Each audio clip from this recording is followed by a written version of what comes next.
G'day! In today's video I'm talking about Reolink and their push to email notifications. So just earlier today I had a customer come in regarding a couple of their IP cameras and they weren't able to install, or they're getting error 400 whenever they tried to set up the emails.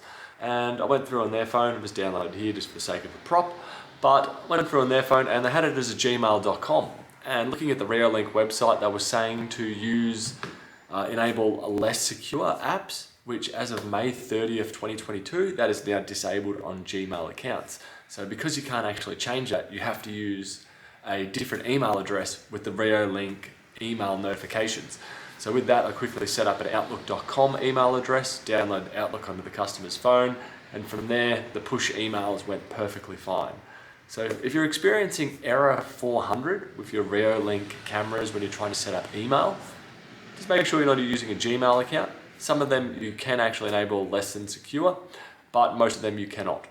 And according to the Gmail website, that has now changed, so it is permanently now disabled on a lot of accounts. So you may have to require to set up a secondary email to receive the push notifications. Hope this helps us and saves you on a bit of running around, and I'll catch you later. Bye.